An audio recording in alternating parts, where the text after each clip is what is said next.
Revelation chapter 21, 1. ഞാൻ പുതിയ ആകാശവും പുതിയ ഭൂമിയും കണ്ടു. ഒന്നാമത്തെ ആകാശവും ഒന്നാമത്തെ ഭൂമിയും ഒഴിഞ്ഞുപോയി, സമുദ്രവും ഇനിയില്ല. പുതിയ യെരൂശലേം എന്ന വിശുദ്ധ നഗരം ഭർത്താവിനായി അലങ്കരിച്ചിട്ടുള്ള മണവാട്ടിയെ പോലെ ഒരുങ്ങി സ്വർഗത്തിൽ നിന്ന് ദൈവസന്നിധിയിൽ നിന്ന് തന്നെ ഇറങ്ങുന്നത് ഞാൻ കണ്ടു. സിംഹാസനത്തിൽ നിന്ന് ഒരു മഹാശബ്ദം പറയുന്നതായി ഞാൻ കേട്ടത്, ഇതാ മനുഷ്യരോടുകൂടെ ദൈവത്തിന്റെ കൂടാരം, അവൻ അവരോട് കൂടെ വസിക്കും, അവൻ അവന്റെ ജനമായിരിക്കും. ദൈവം താൻ അവരുടെ ദൈവമായി അവരോട് കൂടെ ഇരിക്കും. അവൻ അവരുടെ കണ്ണിൽ നിന്ന് കണ്ണുനീരെല്ലാം തുടച്ചു കളയും. ഇനി മരണമുണ്ടാകുകയില്ല, ദുഃഖവും മുറവിളിയും കഷ്ടതയും ഇനി ഉണ്ടാകുകയില്ല. ഒന്നാമത്തേത് കഴിഞ്ഞുപോയി. സിംഹാസനത്തിൽ ഇരിക്കുന്നവൻ, ഇതാ ഞാൻ സകലവും പുതുതാക്കുന്നു എന്നരുളി ചെയ്തു. എഴുതുക, ഈ വചനം വിശ്വാസയോഗ്യവും സത്യവുമാകുന്നു എന്നും അവൻ കൽപ്പിച്ചു. പിന്നെയും അവൻ എന്നോട് അരുളി ചെയ്തത് സംഭവിച്ചു തീർന്നു. ഞാൻ അൽഫയും ഒമേഗയും ആദിയും അന്തവും ആകുന്നു. ദാഹിക്കുന്നവന് ഞാൻ ജീവനീരുറവിൽ നിന്ന് സൗജന്യമായി കൊടുക്കും. ജയിക്കുന്നവന് ഇത് അവകാശമായി ലഭിക്കും. ഞാൻ അവന് ദൈവവും അവൻ എനിക്ക് മകനുമായിരിക്കും. എന്നാൽ ഭീരുക്കൾ, അവിശ്വാസികൾ, അറയ്ക്കപ്പെട്ടവർ, കൊലപാതകന്മാർ, ദുർനടപ്പുകാർ, ശുദ്രക്കാർ, ബിംബാരാധികൾ എന്നിവർക്കും ഭോഷ്ക് പറയുന്ന ഏവർക്കുമുള്ള ഓഹരി തീയും ഗന്ധകവും കത്തുന്ന പൊയ്കയിലത്രേ. അത് രണ്ടാമത്തെ മരണം. അന്ത്യബാധ 7 നിറഞ്ഞ 7 കലശമുണ്ടായിരുന്ന 7 ദൂതന്മാരിൽ ഒരുത്തൻ വന്ന് എന്നോട്, വരിക, കുഞ്ഞാടിന്റെ കാന്തിയായ മണവാട്ടിയെ കാണിച്ചു തരാം എന്ന് പറഞ്ഞു. അവൻ എന്നെ ആത്മവിവശതയിൽ ഉയർന്നൊരു വൻമലയിൽ കൊണ്ടുപോയി. യെരൂശലേം എന്ന വിശുദ്ധ നഗരം സ്വർഗത്തിൽ നിന്ന് ദൈവസന്നിധിയിൽ നിന്ന് തന്നെ ദൈവ തേജസ്സുള്ളതായി ഇറങ്ങുന്നത് കാണിച്ചു തന്നു. മതി. കർത്താവ് നമ്മെ സഹായിക്കട്ടെ. കൃപയാൽ, കർത്താവിന്റെ കൃപയിൽ ആശ്രയിച്ച് വെളിപ്പാട് പുസ്തകം നാം അല്പമായി പഠിച്ചു വരികയാണ്. നമ്മളൊന്ന് മനസ്സിലാക്കാൻ ശ്രമിക്കുകയാണ്. കൃപയാൽ 20-ാം അധ്യായം വരെ നമുക്ക് അല്പമായി ചിന്തിപ്പാനിടയായി. അല്പമൊക്കെ അതുമായിട്ടൊന്ന് പരിചയപ്പെടുവാൻ ദൈവം നമ്മെ സഹായിച്ചല്ലോ. അത് ദൈവത്തിന്റെ കരുണയാണ്. സ്തോത്രം. ദൈവം നല്ല കർത്താവ് നമുക്കതിന് ഭാഗ്യം തന്നു. ഇന്ന് 21-ാം അധ്യായത്തിലേക്ക് നാം പ്രവേശിക്കുകയാണ്. 20-ാം അധ്യായം വരെ, അധ്യായത്തിന്റെ ലാസ്റ്റ് വരെ നാം കണ്ടത്, 20-ാം അധ്യായത്തിന്റെ ലാസ്റ്റ് വരെ നാം കണ്ടത്, സ്തോത്രം, ഹാബേൽ മുതൽ, അല്ലെങ്കിൽ ആദാം മുതൽ. അങ്ങനെ പറയാനുള്ള കാരണം ഞാൻ പറഞ്ഞു. വിശുദ്ധന്മാരുടെ പേര് പറയുമ്പോൾ ഹാബേലിന്റെ പേരാണ് പറഞ്ഞു തുടങ്ങുന്നത്. സ്തോത്രം.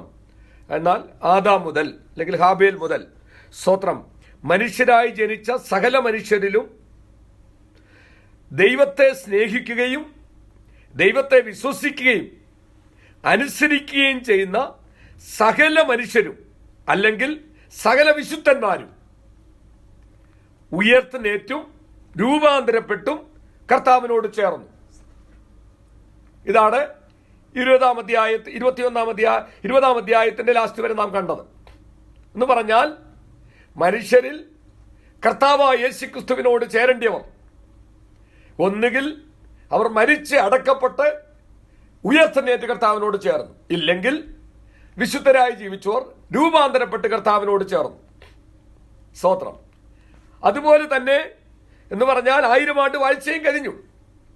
അതുപോലെ തന്നെ കായേൻ തുടങ്ങി, അല്ലെങ്കിൽ വീണ്ടും ആദാം മുതൽ മനുഷ്യരായി ജനിച്ച സകല മനുഷ്യരിലും ദൈവത്തെ സ്നേഹിക്കാത്തവരും കർത്താവിനെ വിശ്വസിക്കാത്തവരും അനുസരിക്കാത്തവരുമായ സകല മനുഷ്യരും, അല്ലെങ്കിൽ സകല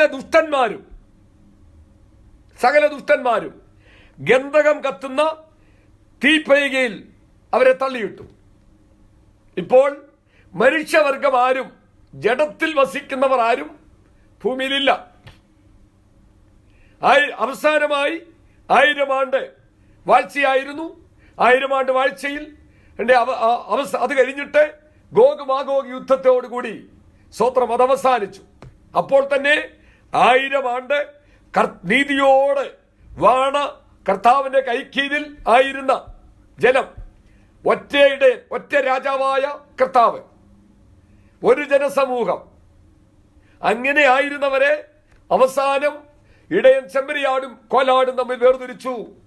ചെമ്മരിയാടിനെ തന്റെ വിശുദ്ധന്മാരോട് ചേർത്തു, കോലാടിനെ സ്വത്രം തീപ്പൈകയിലേക്ക് തള്ളിയിട്ടു. സ്തോത്രം. ഇതുവരെയാണ് നാം കണ്ടത്. ഒറ്റ വാക്കിൽ പറഞ്ഞാൽ ജീവപുസ്തകത്തിൽ പേരെഴുതി കാണാത്ത സർവരെയും തീപ്പൊയ്കയിൽ തള്ളിയിട്ടു. ഈ ഒരു വാക്യം നമുക്ക് ആവർത്തിച്ച് ഇതിനകത്ത് കാണാൻ പറ്റും. അപ്പോൾ അതിൽ നിന്ന് നമ്മൾ മനസ്സിലാക്കിക്കോണം, വീണ്ടും വീണ്ടും വീണ്ടും വീണ്ടും ദൈവത്തിന്റെ ആത്മാവ് നമ്മെ ഉണർത്തുകയാണ്. ആ ജീവപുസ്തകത്തിൽ പേര് കാണണം, അതിനുവേണ്ടി നീ കരുതണം. ഭൂതങ്ങൾ നിനക്ക് കീഴടങ്ങുന്നതിനല്ല, ജീവപുസ്തകത്തിൽ പേരിടുന്നതിനാൽ, സ്വർഗത്തിൽ പേരിരിക്കുന്നതിനാൽ നീ സന്തോഷിക്കണം. സ്തോത്രം. അതാണ് ആവർത്തിച്ച് പറയുന്നത്. 21-ാം അധ്യായം സ്തോത്രം, അവിടെ തൊട്ട് ഇറ്റേണൽ ലൈഫ്, നിത്യത തുടങ്ങുകയാണ്. സ്തോത്രം. ഈ നിത്യത തുടങ്ങുമ്പോൾ ഇതുവരെ നാം പാർത്ത ആ ഭൂമി പിശാചിനാൽ ശപിക്കപ്പെട്ടു പോയതാണ്. നിന്റെ നിമിത്തം ആദാമിനോട് പറയുകയാണ്, നിന്റെ നിമിത്തം ഭൂമി ശപിക്കപ്പെട്ടിരിക്കുന്നു. ഉൽപ്പത്തി പുസ്തകം 3-ാം അധ്യായത്തിന്റെ 15 വാക്യം നാം വായിക്കുമ്പോൾ അത് കാണുന്നു. നിന്റെ നിമിത്തം ഭൂമി ശപിക്കപ്പെട്ടിരിക്കുന്നു, ഇനിയും അതിനകത്തു ഫലം അത് തരികയില്ല. സ്തോത്രം. അതിങ്ങനെ ഓരോന്ന് കാര്യങ്ങൾ പറയുന്നുണ്ട്. സ്ത്രീയോട് പറയുന്നു, പുരുഷനോട് പറയുന്നു. ആദാമിനോട് പറഞ്ഞു, നീ വേർപ്പോടെ നീ അപ്പം ഭക്ഷിക്കും. സ്തോത്രം. നീ മണ്ണിൽ നിന്നെടുത്തിരിക്കുന്നു, നീ മണ്ണിനോട് ചേരും. ഇതെല്ലാം ആ പാപം വന്നതിൽ നിന്നുള്ള ശാപത്തിന്റെ വിഷയങ്ങളാണ്. സ്ത്രീയോട് പറഞ്ഞു, നീ വേദനയോട് മക്കളെ പ്രസവിക്കും. നിന്റെ ആഗ്രഹം നിന്റെ ഭർത്താവിനോടായിരിക്കും. പാമ്പിനോട് പറഞ്ഞു, നീ ശപിക്കപ്പെട്ടിരിക്കുന്നു, നീ സർവ്വ ജീവജാലങ്ങളിലും നീ ശപിക്കപ്പെട്ടിരിക്കുന്നു. സ്തോത്രം. സ്ത്രീയുടെ സന്തതി നിന്റെ തലയെ തകർക്കും, നീ അവന്റെ കുതികാൽ തകർക്കും. അങ്ങനെ ഈ ഭൂമി സ്തോത്രം സർവ്വതും ദൈവമുൻപാകെ മലിനമായി, ദൈവമുൻപാകെ അശുദ്ധമായി. ദൈവം അത് പുതുക്കിയെടുക്കുകയാണ്, അത് പുതുക്കുകയാണ്. എല്ലാം പുതുക്കാൻ കഴിയത്തില്ല. ചില മലിനപ്പെട്ടത് എല്ലാം പുതുക്കാൻ കഴിയത്തില്ല എന്ന് പറഞ്ഞാൽ സ്തോത്രം നിങ്ങൾ തന്നെ പറയണം. സ്തോത്രം. ദൈവമക്കളെ കുറിച്ച് ചിന്തിക്കണം. ഇപ്പോഴൊക്കെ ഇല്ലെങ്കിലും പണ്ട് അപ്പച്ചന്മാരും അമ്മച്ചിമാരുമുള്ള സ്തോത്രം നമ്മുടെ വീടുകളിൽ അവരെ കട്ടിലേ കിടന്നുകൊണ്ട് പ്രായമുള്ളവർ തുപ്പാനും അല്ലെങ്കിൽ പാൻപരാഗ് അല്ലെങ്കിൽ വെറ്റയും പോലെയും ഒക്കെ വായിലിട്ട് ചവച്ചിട്ട് തുപ്പുക, അല്ലെങ്കിൽ തന്നെയും സ്തോത്രം പ്രായമാകുമ്പോൾ എപ്പോഴും വിണ്ടിച്ചു പോകാൻ കഴിയാതെ തുപ്പാതെ ആ കട്ടിലിന്റെ കീഴിൽ ഒരു കോളാമ്പി വെച്ചിരിക്കും. സ്തോത്രം. ഈ കോളാമ്പി നല്ല വിലയുള്ള ഓട്ട് സാധനമാണ്, അത് പൊട്ടിപ്പോന്നൊന്നുമല്ല. സ്തോത്രം. പക്ഷേ ഇത് കോളാമ്പിയാണെന്ന് നമുക്കറിയാം. പക്ഷെ നമ്മൾ ഇവിടുന്ന് കൊണ്ടുപോയതോ നാട്ടിൽ കിട്ടിയ വിമ്മോ ഏറ്റവും ശ്രേഷ്ഠമായതോ ബ്ലീച്ചിങ് പൗഡറോ എന്തുമിട്ട് കരുകി കരുകി കരുകി കരുകി അതിനകത്തേക്ക് മുഖത്ത് അത് നോക്കിയാൽ ഇപ്പോൾ നമ്മുടെ മുഖം കാണാം. അങ്ങനെ നല്ലതായിട്ട് തുടച്ചു വെച്ചിരിക്കുമ്പോഴാണ് ഒരു വീട്ടിൽ ഇങ്ങനെ തുടച്ചു വെച്ചിരിക്കുക. പോരായെങ്കിൽ ഇന്ന് ഹോട്ടലുകളൊക്കെ പാത്രങ്ങൾ ഈ രോഗാണുക്കൾ ചാകുവാൻ തക്കവണ്ണം ടെമ്പറേച്ചർ കൊടുത്ത് നമ്മൾ പോയി ഹോട്ടലിൽ ഇരിക്കുമ്പോൾ ചൂടോട് പ്ലേറ്റ് നമ്മുടെ മുമ്പിൽ കൊണ്ട് വെക്കുന്നത് പോലെ രോഗാണുക്കളെയൊക്കെ കൊന്ന് ഇത് നല്ല രീതിയിൽ വെച്ചിരിക്കുമ്പോഴാണ് നമ്മൾ ചെല്ലുമ്പോൾ നമുക്ക് നമ്മളോടുള്ള സ്നേഹത്തിൽ ഈ കോളാമ്പിക്കകത്ത് നന്നായിട്ട് കരുകി വെച്ചതല്ലേ ഒരു ഗ്ലാസ് ചായ എടുത്തുകൊണ്ട് വന്നാൽ സഹോദരി നീ കുടിക്കുമോ? അപ്പോൾ ചില സാധനങ്ങൾ പുതുക്കാൻ കഴിയത്തില്ല. എന്നാൽ അത് ഒരു മൂശാരിയുടെ കയ്യിൽ കൊടുത്ത് അത് വീണ്ടും ഉടച്ചു വാർത്ത് അതൊരു അഗ്നിക്കകത്തിട്ട് അത് മറ്റൊരു പാത്രമാക്കി പുറത്തെടുക്കുമ്പോൾ അത് മനോഹരമായി രാജാക്കന്മാരുടെ കൊട്ടാരങ്ങളിൽ ഉപയോഗിക്കുവാൻ കഴിയും. അതുപോലെ ചിലതൊന്നും പുതുക്കാൻ കഴിയത്തില്ല. അതുകൊണ്ടാണ് ഈ ഭൂമിയെ ദൈവം പുതുക്കാൻ ഉദ്ദേശിച്ചില്ല. അതുകൊണ്ട് അവന്റെ മുമ്പിൽ നിന്ന് ഭൂമി ഓടിപ്പോയി. ആകാശ സർവ്വ മനുഷ്യരും സർവ്വ ജീവജാലങ്ങളും അവന്റെ മുമ്പിൽ മലിനമായി. സ്തോത്രം. അതൊക്കെ നമ്മൾ ചിന്തിച്ചതാ. സ്തോത്രം. അതുകൊണ്ട് അതിലേക്കൊന്നും നോക്കണം. ഇങ്ങനെ വായിക്കുന്നു. സ്തോത്രം. 6-ാം അധ്യായം ഉൽപ്പത്തി പുസ്തകം 6-ാം അധ്യായം 11-ാം വാക്യം. എന്നാൽ ഭൂമി ദൈവത്തിന്റെ മുൻപാകെ വഷളായി. ഭൂമി ദൈവത്തിന്റെ മുൻപാകെ വഷളായി. സ്തോത്രം. ഭൂമി അതിക്രമം കൊണ്ട് നിറഞ്ഞിരുന്നു. ദൈവം ഭൂമിയെ നോക്കി അത് വഷളായി എന്ന് കണ്ടു. സർവ ജഡവും ഭൂമിയിൽ തന്റെ വലി വഷളാക്കിയിരുന്നു. അപ്പൊ അതുകൊണ്ട് ഭൂമി ഇനി പുതുക്കാൻ ഉദ്ദേശിക്കുന്നില്ല. ആകാശമണ്ഡലത്തിൽ സ്വർലോകത്തിലെ ദുഷ്ടാത്മസേന അതുകൊണ്ട് ആകാശത്തിന് മുമ്പിൽ ഓടിപ്പോകുന്നുണ്ട്. അതുകൊണ്ട് 20-ാം അധ്യായം കൊണ്ട് ഈ കാര്യമെല്ലാം തീർത്തിട്ട് 21-ാം അധ്യായത്തിലേക്ക് വന്നപ്പോൾ പുതിയ ആകാശവും പുതിയ ഭൂമിയുമായിട്ട് വരികയാണ്.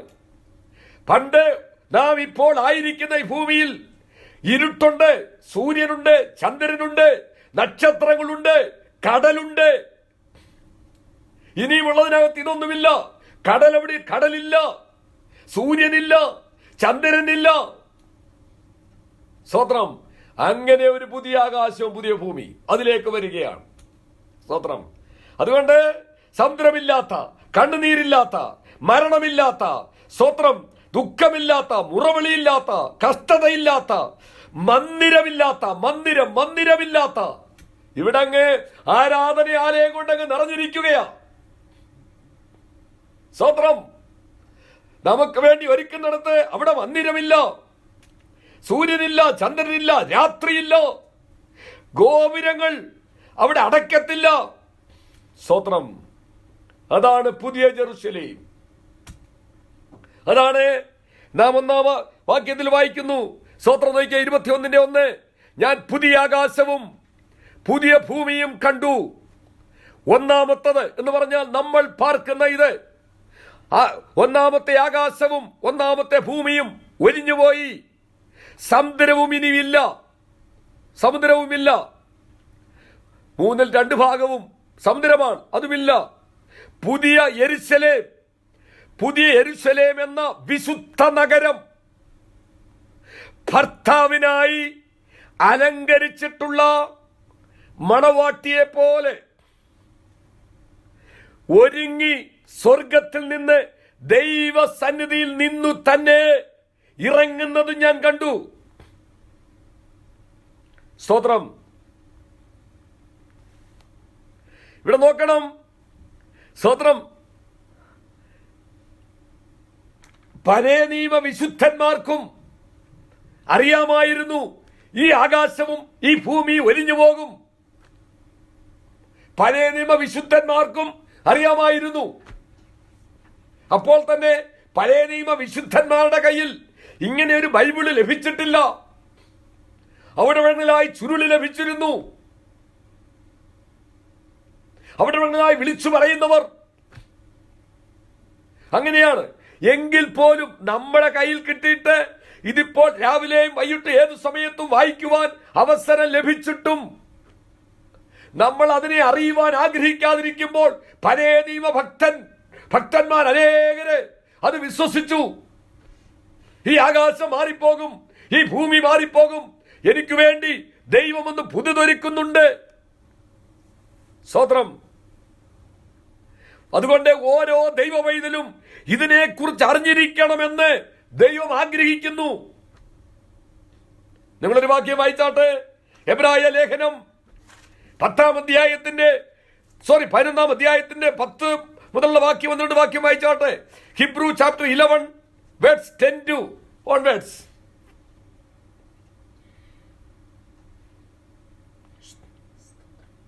ദൈവം ശില്പിയായി നിർമ്മിച്ചതും അടിസ്ഥാനങ്ങളുള്ളതുമായ നഗരത്തിനായി കാത്തിരുന്നു. വിശ്വാസത്താൽ സാറയും വാഗ്ദത്തം ചെയ്തവൻ. അപ്പം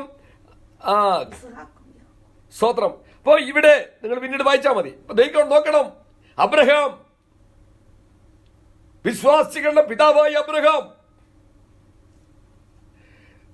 താമസിച്ചെങ്കിലും അവനോട് പറഞ്ഞ വാഗ്ദത്തങ്ങളൊക്കെ ദൈവം നിവർത്തിച്ചു. നമ്മുടെ ദൃഷ്ടിയിൽ താമസിച്ചു പോയെങ്കിലും എല്ലാം ദൈവം നിവർത്തിച്ചു. ഇന്ന് രാവിലെ സ്തോത്രം ഒരു ചർച്ചിൽ ശുശ്രൂഷ ഉണ്ടായിരുന്നപ്പോൾ ഞാൻ പറയാനിടയായി. അബ്രഹാമിനോട് ദൈവം പറഞ്ഞ വാക്കുകൾ ഓർക്കണം. നീ എന്റെ ചാർച്ചക്കാരെ വിടണം, പിതൃഭവനത്തെ വിടണം, സ്വന്തം ദേശത്തെ വിടണം. ഇതെല്ലാം വിട്ടിട്ട് ഞാൻ നിന്നെ വലിയൊരു ജാതിയാക്കും, ഞാൻ നിന്നെ അനുഗ്രഹിക്കും, ഭൂമി മുഴുവനും ഞാൻ നിന്നെ കൊണ്ട് അനുഗ്രഹിക്കും. നിങ്ങൾ നോക്കിക്കേ, സ്വത്രം അബ്രഹാമിന്റെ സന്തതിയാണ് സ്വത്രം ഇസ്മായേൽ. ആ ഹിംസായേലിന്റെ വംശപാരമ്പര്യമാണ് നാം പാർക്കുന്ന ഈ ദേശം. അപ്പോൾ ആ ജാതിയെ അബ്രഹാം കണ്ടു. അത് കഴിഞ്ഞിട്ട് സ്വത്രം അബ്രഹാമിന്റെ സ്വത്രം മകനായ ഇസാക്കിന്റെ ഭാര്യ റെബേക്ക, അവൾ ഗർഭം ധരിച്ചു. അവൾ എന്ത് ചെയ്തു? ദൈവസന്നിധി ചോദിക്കാൻ പോയപ്പോ പറഞ്ഞു, നിന്റെ ഉദരത്തിൽ 2 ജാതിയുണ്ട്, 2 ജാതി, ഞാൻ നിന്നെ വലിയൊരു ജാതിയാക്കുമെന്ന് പറഞ്ഞപ്പോൾ 2 ജാതി ഉണ്ടെന്ന് പറഞ്ഞു. നോക്കണം, അവര് ഒന്ന് സ്വത്രം ഏശാവ്, മറ്റൊന്ന് യാക്കോബ്. ഏശാവ് ശരീരം മുഴുവൻ രോമമുള്ളവരും ചുവന്ന പായസത്തോട് വലിയ ഇഷ്ടമുള്ളവരും. ഇന്നും നമുക്കറിയാം, വിവാഹ ചടങ്ങുകളിലും സകലത്തും നമ്മുടെ ദേശത്തും പായസത്തോട് ഇഷ്ടമുള്ളവരാരാണ്? പായസത്തിന്റെ എണ്ണം, അടപ്രഥമം തൊട്ട് അരിപ്പായസം, അടപ്രഥമം, ഇത് കുടിക്കുന്നവരാരാണ്? അപ്പം ഹിന്ദുക്കൾ എന്ന് പറയുന്ന അവരങ്ങനെ ആയിപ്പോയി. ആ ഒരു കൂട്ടർ ആരുടെ സന്തതിയാണ്? അബ്രഹാമിന്റെ സന്തതിയാണ്. അപ്പൊ നോക്കണം, യാക്കോബ്, അവൻ ഇസ്രായേൽ എന്നൊരു പേരായി. അപ്പോൾ എത്രയായി? 3 വംശത്തെ കുറിച്ച് പറഞ്ഞു. 1 ഇസ്മായേലിയ വർഗം, 2 ഏശാവിന്റെ ജാതി, 3 യാക്കോബിന്റെ ജാതി, ഇസ്രായേൽ ജാതി. ഈ 3-ൽ നിന്നും എടുത്ത ഒരു കൂട്ടർ ദൈവസഭ. എന്നിട്ട് അപ്പോൾ അവിടെ എവിടെയും ചെറിയ ചെറിയ ബിന്ധ്യാന്യർ പോലെ ഉള്ളവരുണ്ട്. അത് മറ്റൊരു കൂട്ടരാണ്. അവര് സത്യദൈവത്തെ ആരാധിക്കുക അല്ലെങ്കിൽ പോലും അങ്ങനെയുള്ള കൂട്ടർ. അത് അവരെ കുറിച്ച് എഴുതി. ഉൽപ്പത്തി പുസ്തകം 25-ാം അധ്യായത്തിൽ അബ്രഹാം വേറൊരു ഭാര്യയെ പരിഗ്രഹിച്ചു. അവൾക്ക് കെതുറ എന്ന പേർ. അവളിൽ നിന്ന് ഉത്ഭവിച്ചു മിദ്യാന്യർ ഉത്ഭവിച്ചു. അവരെ 5 കൂട്ടരെ ജനത്തെ കുറിച്ച് പറയുന്നു. അപ്പോൾ ചുരുക്കം പറഞ്ഞാൽ ഇവരെയൊക്കെ അബ്രഹാം കണ്ടിട്ട് മാത്രമാണ് ഈ ലോകത്തിൽ നിന്ന് മാറ്റപ്പെട്ടത്. അവനോട് പറഞ്ഞ വാഗ്ദത്തമൊക്കെ ദൈവം നിവർത്തിച്ചു കൊടുത്തു. എന്നാൽ അബ്രഹാം ഒരു കാര്യം ചെയ്തു. അവനോട് പറഞ്ഞ ദേശത്തെ നിന്നെ കാണിപ്പാനിക്ക് ദേശത്തേക്ക് പോകാ എന്ന് പറഞ്ഞു. അവനവിടെ ചെന്നു. അവിടെ ചെന്നിട്ട് സ്തോത്രം അബ്രഹാം പറയുന്ന വാക്കാണ് ഇപ്പോൾ വായിച്ചത്. അല്ലയോ സ്വർഗത്തിലെ പിതാവേ, അവൻ പറയുകയാണ്, ഞാൻ അല്പം എനിക്ക് താമസിച്ചു പോയെന്ന് പറഞ്ഞാലും നീ എന്നോട് പറഞ്ഞ വാഗ്ദത്തങ്ങളൊക്കെ നിവർത്തിച്ചു. എന്നെ ഇതാ നീ എന്നോട് പറഞ്ഞ വാഗ്ദത്ത ദേശത്തിന് വേണ്ടി ദേശത്തെ എന്നെ കൊണ്ടാക്കി. അതൊക്കെ ശരിയാണ്. പക്ഷേ ഞാൻ ഇതിനൊന്നുമല്ല ഇറങ്ങി തിരിച്ചത്. എനിക്കിതൊന്നുമല്ല വേണ്ടിയത്. എന്റെ അപ്പച്ചൻ ദൈവം ശില്പിയായി നിർമ്മിച്ചതും അടിസ്ഥാനമുള്ളതുമായ, ഒരിക്കലും അടിസ്ഥാനം ഇളകിപ്പോകാത്തതുമായ ഒരു നഗരത്തിനായി ഞാൻ കാത്തിരിക്കുകയായിരുന്നു. ഞാൻ അതാണ് ആഗ്രഹിക്കുന്നത്. അതുകൊണ്ടാണ് എന്റെ ദാസന്മാർ നല്ല വീട് പണിഞ്ഞ് മച്ചിട്ട തട്ടിട്ട വീട് പണിഞ്ഞ് വാർക്കുമ്പോൾ ഞാൻ എന്റെ മകൻ ഇസാക്കിനോടും എന്റെ കൊച്ചുമകൻ യാക്കോബിനോടും കൂടെ കൂടാരങ്ങളിൽ പാർത്തതിന്റെ ലക്ഷ്യം എന്താണെന്ന് ചോദിച്ചാൽ, എന്റെ ദൈവം എനിക്ക് ദൈവ ശില്പിയായി നിർമ്മിച്ചതും അടിസ്ഥാനമുള്ളതുമായ ഒരു നഗരം എനിക്ക് ഒരുക്കുന്നുണ്ട്. അപ്പം പഴയ നിയമ വിശുദ്ധന്മാർ അവര് വിശ്വസിച്ചിരുന്നു, അവരറിഞ്ഞിരുന്നു ഈ ആകാശം നീങ്ങിപ്പോകും, ഈ ഭൂമി മാറിപ്പോകും, പുതിയൊരു യെരൂശലേം ഇവിടെ വരും എന്ന് അറിഞ്ഞിരുന്നു. അങ്ങനെ അവർക്ക് അതിനെക്കുറിച്ച് അറിവ് ലഭിക്കുകയും അവരതിന് പ്രാധാന്യം കൊടുത്ത് അതിനെ ലക്ഷ്യമാക്കി ജീവിച്ചെങ്കിൽ, എന്നെ കേൾക്കുന്ന ദൈവവൈതലേ, ഈ കമ്പ്യൂട്ടർ യുഗത്തിൽ എല്ലാവിധത്തിലും കയ്യിലിരിക്കുന്ന മൊബൈൽ തുറന്നാൽ, കമ്പ്യൂട്ടർ തുറന്നാൽ, ഭവനത്തിൽ ചെന്നാൽ ദൈവവചനം നിനക്ക് ലഭിക്കും. പ്രസംഗം വേണോ, പ്രബോധനം വേണോ, പാട്ട് വേണോ, വചനം വേണോ? അപ്പോൾ നാം എത്രമാത്രം അറിയണം ദൈവത്തിന്റെ പ്ലാനും പദ്ധതിയും. സ്തോത്രം. ഇവിടെ നോക്കണം. ഇപ്പം ഇത് അബ്രഹാം, സ്തോത്രം, ഞാനൊരു ഉദാഹരണം വായിച്ചതേ ഉള്ളൂ. കർത്താവ് നമ്മളോട് പറഞ്ഞത് ഓർക്കണം. കർത്താവ് പറഞ്ഞു, യോഹന്നാൻ 14 സ്തോത്രം 1 മുതലുള്ള വാക്യമാ എടുക്കണമെന്നില്ല. സ്തോത്രം, ജോൺ ചാപ്റ്റർ 14 വേഴ്സ് 1 to 3 എന്താണ്? നിങ്ങളുടെ ഹൃദയം കലങ്ങിപ്പോകരുത്. എന്നിൽ വിശ്വസിപ്പീൻ, എന്റെ പിതാവിൽ വിശ്വസിപ്പീൻ. ഞാൻ നിങ്ങൾക്ക്, എന്റെ പിതാവിന്റെ ഭവനത്തിൽ അനേകം വാസസ്ഥലങ്ങളുണ്ട്. ഇല്ലെങ്കിൽ ഞാൻ നിങ്ങളോട് പറയുമായിരുന്നു, ഞാൻ പോയി ഞാൻ നിങ്ങൾക്ക് സ്ഥലമൊരുക്കിയാൽ ഞാൻ ഇരിക്കുന്ന ഇടത്ത് നിങ്ങളെയും ചേർത്തുകൊള്ളും. അപ്പം അവിടെ കർത്താവ് പറയുകയാണ്, ഞാൻ പോയി നിങ്ങൾക്ക് വേണ്ടി സ്ഥലമൊരുക്കാൻ പോകുന്നു. ആ സ്ഥലത്തിന്റെ പേരാണ് പുതിയ യെരൂശലേം. അതിനെക്കുറിച്ചാണ് അത് ദൈവം ശില്പിയായി നിർമ്മിച്ചത്, അടിസ്ഥാനമുള്ളത്. അത് മണ്ണും കല്ലും ചള്ളയും കൊണ്ട് സൃഷ്ടിച്ചതല്ല. സ്തോത്രം. ഇതൊക്കെ അറിയുമ്പോഴാണ് നമുക്ക് സന്തോഷം വരുന്നത്. സ്തോത്രം. ആ പുതിയ യെരൂശലേമിനെ കുറിച്ച്, പുതിയ ആകാശത്തെ കുറിച്ച്, പുതിയ ഭൂമിയെ കുറിച്ച്, പുതിയ യെരൂശലേമിനെ കുറിച്ച് നീ സ്തോത്രം ഇത് കേൾക്കുമ്പോൾ, നീ അത് കാണുമ്പോൾ, നീ അതിനകത്തേക്ക് പ്രവേശിക്കുമ്പോൾ നീ എന്ത് ചെയ്യും? പലത് നീ മറക്കും. അങ്ങനെ ഒരു ഭൂമി ഉണ്ടായിരുന്നെന്നോ, അങ്ങനെ ഒരു സ്തോത്രം ആകാശം ഉണ്ടായിരുന്നെന്നോ, സമുദ്ര മനോഹരമായ ഈ ഭൂമി, മനോഹരമായ കടൽ തീരം, ഇതൊക്കെ ഉണ്ടായിരുന്നെന്നോ നീ മറക്കും. അത്രമാത്രം ശ്രേഷ്ഠമായിട്ടാണ് നിനക്ക് വേണ്ടി ജീവൻ വെച്ചവൻ നിനക്ക് വേണ്ടി ഒരുക്കുന്നത്. ആ വാക്യം വായിച്ചാട്ടെ. യെശയ്യാ പ്രവാചകന്റെ പുസ്തകം ഐസായ ചാപ്റ്റർ 65 65 അധ്യായത്തിന്റെ 17 വാക്യം നോക്കിക്കേ.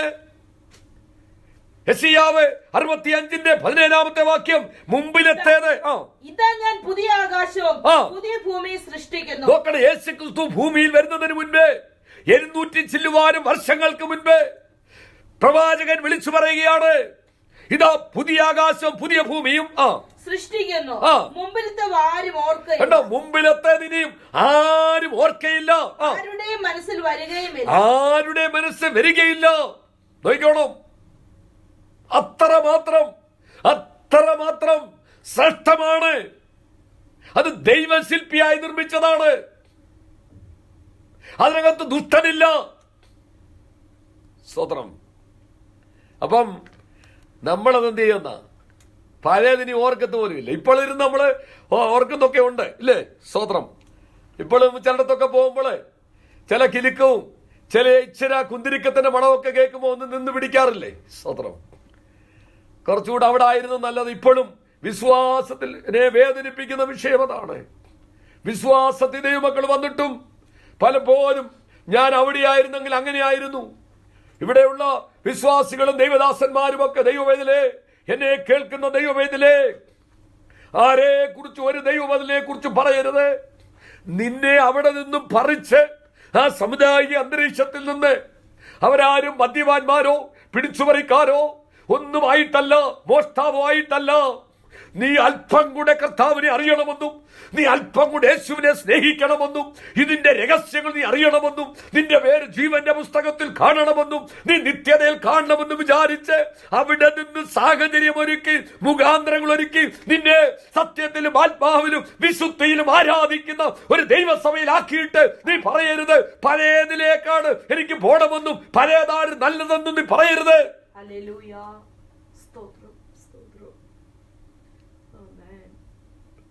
സ്തോത്രം. അതുകൊണ്ട് ദൈവം ഒരുക്കുന്നത് ശ്രേഷ്ഠമാണ്. ചിലപ്പോൾ ഞെരുക്കം കാണും.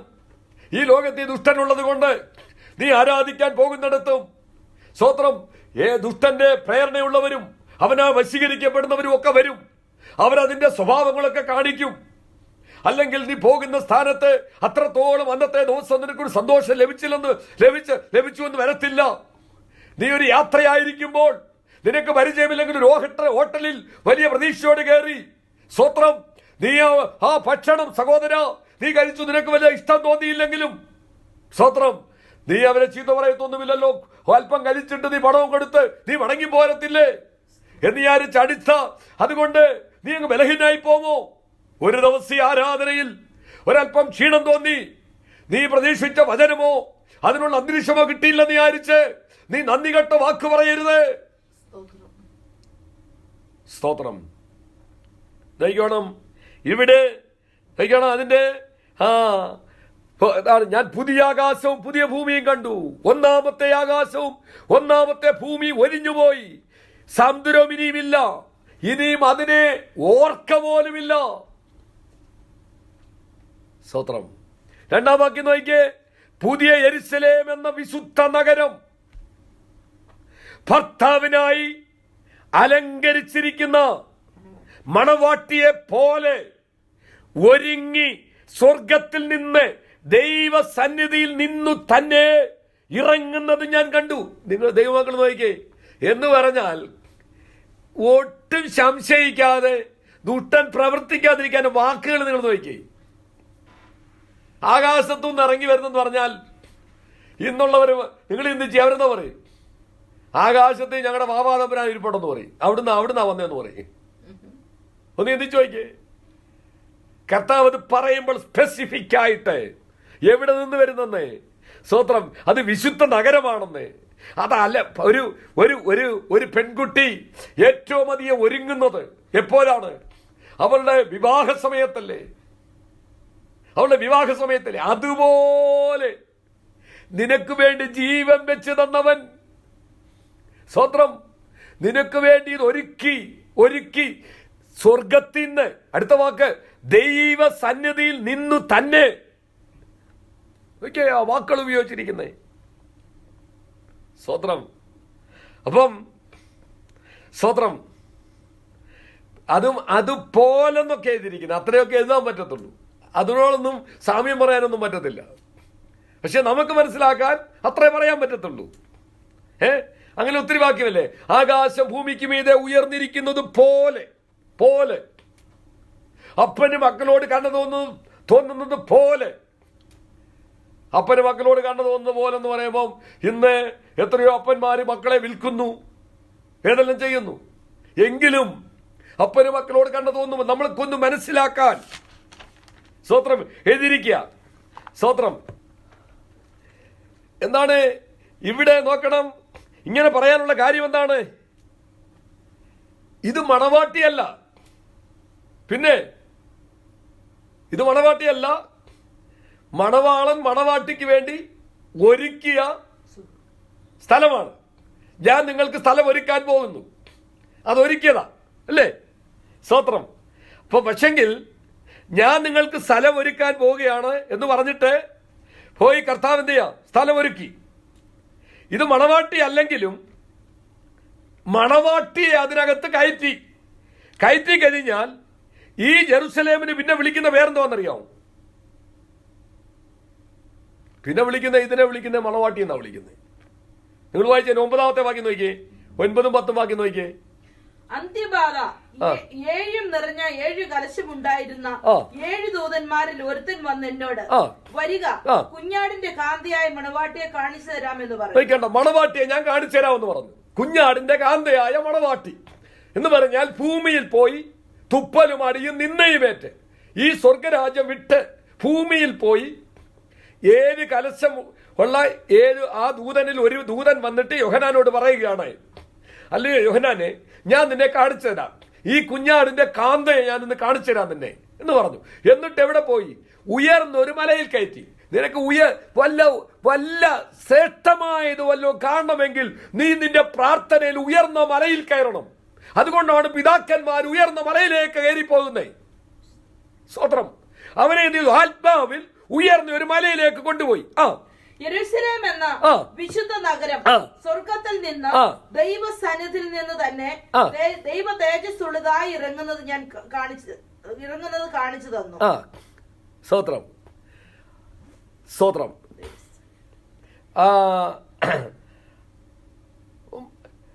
വരിക, കുഞ്ഞാടിന്റെ കാന്തയായ മണവാട്ടി എന്ത് ചെയ്യാം? കാണിച്ചു തരാ എന്ന് പറഞ്ഞിട്ട് കാണിച്ചു തന്ന എന്താണ്? നിങ്ങൾ നോക്കിയാ 9-ഉം 10-ഉം വാക്യം ഒന്നുകൂടെ നോക്കിയേ. അതിന്റെ 2-ാം ഭാഗം അല്ലെങ്കിൽ അന്ത്യബാധ 9-ാം വാക്യം, 21-ന്റെ 9-ാം വാക്യം. അന്ത്യബാധ 7 നിറഞ്ഞ 7 കലശമുണ്ടായിരുന്ന 7 ദൂതന്മാരിൽ ഒരുത്തൻ വന്ന് എന്നോട് എന്ന് പറഞ്ഞ യോഹന്നാൻ അപ്പോസ്തലനോട്, വരിക, കുഞ്ഞാടിന്റെ കാന്തയായ മണവാട്ടിയെ കാണിച്ചു തരാമെന്ന് പറഞ്ഞു. എന്നിട്ട് കാണിച്ചു തരാമെന്ന് പറഞ്ഞിട്ട് എന്താ കാണിച്ചേ? സ്തോത്രം. എന്താ കാണിച്ചേ? അവൻ എന്നെ ആത്മാവിൽ ഉയർന്ന ഒരു വൻമലയിൽ കൊണ്ടുപോയി യെരൂശലേം എന്ന വിശുദ്ധ നഗരം സ്വർഗത്തിൽ നിന്ന് ദൈവസന്നിധി തന്നെ ദൈവ തേജസ്സുള്ളതായി ഇറങ്ങുന്നത് കാണിച്ചു. അതെന്താണെന്നാ പറഞ്ഞേ? കാന്തയാണെന്ന്, മണവാട്ടിയാണ്. സ്വത്രം. അപ്പം നമ്മളെ അതിനകത്തേക്ക് കയറ്റിയിട്ട് സ്വത്രം എന്താകുക? അതിനകത്ത് കയറ്റിയിട്ട് പിന്നെ കുഞ്ഞാട് വിളിക്കുന്നത് ഈ ജെറുസലേമിന്. കാരണം അതിനകത്ത് എല്ലാം ആരാണുള്ളത്? ഈ കുഞ്ഞാടിന്റെ മണവാട്ടിയല്ലേ ഉള്ളേ? മണവാട്ടികൾ എന്ന് ഉപയോഗിക്കാറില്ല, മണവാട്ടി എന്നേ ഉപയോഗിക്കാറുള്ളൂ. അപ്പൊ മണവാട്ടിയല്ലേ ഉള്ളേ? ആ മണവാട്ടിയെ സ്വത്രം ഇപ്പൊ വിളിച്ചിരിക്കുക. ആ ഒന്നിച്ച ജെറുസലേം എന്ന വിശുദ്ധ ആ നഗരത്തിന് വിളിക്കുന്ന പേരാണ് മണവാട്ടി. അതെന്താ? അവരെല്ലാവരും ഒന്നല്ലെങ്കിൽ മറ്റൊന്നിൽ വലിയ കഷ്ടത്തിൽ കൂടെ കടന്നു വന്നവരാ, കുഞ്ഞാടിനോടുള്ള സ്നേഹം വെളിപ്പെടുത്തിയവരാ. സ്വത്രം. അപ്പം കുഞ്ഞാടിന്റെ കാന്തയെ കാണിക്കാമെന്ന് പറഞ്ഞപ്പോൾ കാണിച്ചത് ഈ ദൈവശ്രീ ഇറങ്ങിയ ജെറുസലേം എന്ന സ്വത്രം, ഈ വിശുദ്ധ നഗരമാണ്. സ്വത്രം. നമ്മൾ ഓർക്കണം, ഇവിടെ പിന്നെ ആകാശവും ഭൂമിയും ഒന്നുമില്ല. അതെല്ലാം അവന്റെ മുമ്പിൽ നിന്ന് ഓടിപ്പോയി. ഈ ഭൂമിയെ എങ്ങനെ നിർത്തിയിരിക്കുന്നു? യോബ് പറയുന്നു, നാസ്തിക്യത്തിൽ തൂക്കിയിരിക്കുന്നു എന്ന് പറഞ്ഞാൽ എന്താ? നാസ്തിക്യത്തിൽ തൂക്കിയിരിക്കുന്നു. അതിനെ കാന്തവലയത്തിൽ, ഇതിന് അടിയിലും ഒന്നുമില്ല, മുകളിലും ഒന്നുമില്ല. ഒരു ഗ്രഹം ഒരു ബലൂൺ കെട്ടി തൂക്കിയിരിക്കുന്നത് പോലെ ദൈവം തന്റെ ജ്ഞാനത്തിൽ ഇതിനെ നിർത്തിയിരിക്കുകയാണ്. ഇതിനെ പൂർണ്ണമായി മാറ്റിയിട്ട് നിങ്ങൾ ചിന്തിച്ച്, അതുപോലെ ഒരു പുതിയ ജെറുസലേം ഇറങ്ങി വരുമെന്ന്, ദൈവസന്നിധിയിൽ നിന്ന് ഇറങ്ങി വരുമെന്ന്, അതിനകത്താണ് നമ്മെ പാർപ്പിക്കുന്നത്. സ്വത്രം. ദൈവത്തിന്റെ മൂന്നാമത്തെ വാക്യം നോക്കിക്കേ. സ്വത്രം. സിംഹാസനത്തിൽ നിന്ന് ഒരു മഹാശബ്ദം പറയുന്നതായി ഞാൻ കേട്ടത്, ഇതാ മനുഷ്യരോട് കൂടെ ദൈവത്തിന്റെ കൂടാരം. അവൻ അവരോട് കൂടെ വസിക്കും, അവർ അവന്റെ ജനമായി ആയിരിക്കും. ദൈവം താൻ അവരുടെ ദൈവമായി അവരോടുകൂടെ ഇരിക്കും. മതി. ഇവിടെ നോക്കണം, മനുഷ്യന്റെ ആരംഭം മുതൽ, മനുഷ്യനെ ഭൂമി സൃഷ്ടിച്ച നാള് മുതൽ ദൈവത്തിന്റെ ഉള്ളിലുള്ള ആഗ്രഹം എന്താണെന്നറിയാം? അവർ പാപത്തിൽ വീഴുന്നതിന് മുമ്പ് തന്നെ കോടി ദൂതന്മാരുണ്ട് കർത്താവിന്. അവന്റെ സൈന്യം 1000, 10,000 കോടിയുമാണ്. എന്നാൽ വെയിലാറുന്ന സമയത്ത് അപ്പച്ചൻ ഇങ്ങ് ഇറങ്ങി വരും. ആരുടെ അടുക്കലാ? ഈ കുഞ്ഞുങ്ങളുടെ മക്കളെടുക്കൽ ഇറങ്ങി വരും. പിന്നെ അപ്പച്ചനും മക്കളും കൂടെ കയ്യെ പിടിച്ച് നടക്കുന്ന പോലെ നടന്ന. ഇതാണ് കർത്താവിന്റെ ആഗ്രഹം. ആരംഭം മുതൽ ഉള്ള ആഗ്രഹമാണ്. മനുഷ്യനോടുകൂടെ വസിക്കണം. അതുകൊണ്ട് അവർ പാപം ചെയ്തപ്പോൾ വളരെ നാം ഉദ്ദേശിക്കുന്ന രീതിയിലല്ല, ദൈവം അത്ര വേദനിച്ചു. യെരമ്യാ പ്രവാചകന്റെ പുസ്തകമൊക്കെ വായിക്കണം. ഞാൻ രഹസ്യത്തിൽ പോയി ഞാനിരുന്ന് കരയുമെന്ന് ദൈവം പറയുന്നു. ഞാൻ നിന്നെ ഓർത്ത് രഹസ്യത്തിൽ പോയി കരയും. ഞാൻ എത്രത്തോളം നിന്നെ സഹിക്കും. സ്വത്രം. അല്ലയോ എഫ്രീമേ, നിന്റെ സ്നേഹമെന്താ? യഹൂദേ, നിന്റെ സ്നേഹമെന്താ തണുത്തു പോകുന്നത്? പ്രഭാതത്തിൽ കാണുന്ന മഞ്ഞുപോലെ, പുലർച്ചയ്ക്ക് നീങ്ങിപ്പോകുന്ന മഞ്ഞുപോലെ നിന്റെ സ്നേഹം പെട്ടെന്ന് തണുത്തു പോകുന്നു. ഞാൻ നിന്നെ നിത്യ സ്നേഹത്താ സ്നേഹിച്ചിരിക്കുന്നു. സ്തോത്രം. അതുകൊണ്ട് ദൈവത്തിന്റെ ആഗ്രഹമാണ് മനുഷ്യനോടുകൂടെ കഴിയണം. അതിന് ദൈവം എന്തെല്ലാം കാര്യങ്ങൾ ചെയ്തെന്നറിയാമോ? നിങ്ങൾ നോക്കിക്കേ, മനുഷ്യരിങ്ങനെ നഷ്ടപ്പെട്ടു പോയിട്ടും ദൈവത്തിന് നേരെ മനുഷ്യരിലേക്ക് കയറി വരാൻ കഴിയത്തില്ല. കാരണം വെളിച്ചമാകുന്ന ദൈവം, തേജോമയനായ ദൈവം, ദഹിപ്പിക്കുന്ന അഗ്നിയാകുന്ന ദൈവം. നമ്മളിന്ന് ദൈവ തേജസ് നഷ്ടപ്പെട്ടപ്പോൾ നാം ഇരുട്ടായി പോയി, അന്ധകാരമായി പോയി. ആ വെളിച്ചം നമ്മളിലേക്ക് വന്നാൽ പിന്നെ വെളിച്ചത്തിന് ഇരുളും നമ്മി യോഗ്യതയില്ലല്ലോ.